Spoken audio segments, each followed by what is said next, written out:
അസ്സലാമു അലൈക്കും വറഹ്മത്തുള്ളാഹി തആല വബറകാതുഹു. പ്രിയമുള്ളവരെ, ഞാൻ പറയുന്ന വിഷയം പ്രണയത്തെ പറ്റിയാണ്. പഴയതുപോലെയല്ല. പണ്ടത്തെ കാലത്തൊക്കെ വളരെ ഗൗരവമായി കണ്ടിരുന്ന ഒന്നാണ് പ്രണയം എന്നുള്ളത്. എന്നാൽ ഇന്നതൊരു തമാശയായി കാണുന്ന കാലഘട്ടമാണ്.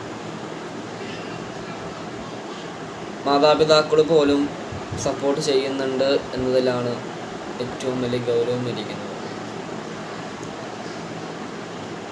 കല്യാണം കഴിക്കേണ്ടത് പ്രണയിച്ചിട്ടല്ല. കാരണം മാതാപിതാക്കൾ കണ്ടെത്തുന്ന പെണ്ണിന് ഇഷ്ടമുണ്ടെങ്കിൽ കിട്ടിയാൽ മതി. മാതാപിതാക്കൾ കണ്ടെത്തുന്ന പെണ്ണിനെ നിർബന്ധമായും കെട്ടണമെന്നില്ല. നിനക്ക് ഇഷ്ടമുണ്ടെങ്കിൽ കെട്ടിയാൽ മതി. പക്ഷെ കണ്ടെത്തേണ്ടത് ആരായിരിക്കണം? മാതാപിതാക്കളായിരിക്കണം. കാരണം എന്താണ്? പുരുഷന്മാർക്ക് കല്യാണപ്രായമാകുമ്പോൾ ഒരു ദൗർബല്യം ഉണ്ടാവുകയും അത് തൻ്റെ ഉപ്പാക്കും ഉണ്ടാവില്ല. അപ്പോൾ കണ്ടെത്താനുള്ള അർഹത അത് അവൻ്റെ ഉപ്പാക്കും ഉമ്മാക്കുമാണ്. കല്യാണം പ്രണയിച്ചിട്ടാണെങ്കിൽ 5 കാര്യങ്ങൾ കൊണ്ടത് ഫെയിലായി പോകും, തോൽവിയിലേക്ക് പോകും. പ്രായപ്രശ്നം അത് ആദ്യഘട്ടത്തിൽ തന്നെ 99% പൊളിയാനുള്ള സാധ്യതയാണ് പ്രായപ്രശ്നം.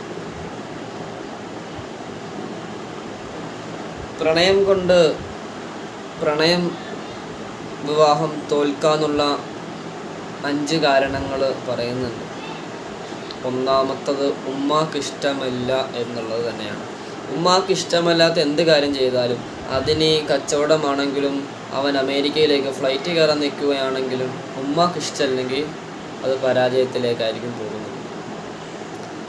രണ്ടാമത്, പ്രണയം തുടങ്ങുന്നത് വ്യഭിചാരത്തിലൂടെ അല്ലാതെ ഇല്ല എന്നാണ്. അപ്പോൾ ചോദിക്കും, ഞങ്ങൾ വ്യഭിചാരമൊന്നും നടന്നിട്ടില്ലല്ലോ എന്ന്. അത് വ്യഭിചാരം എന്താണെന്നറിയാത്തത് കൊണ്ടുള്ള കുഴപ്പമാണ്.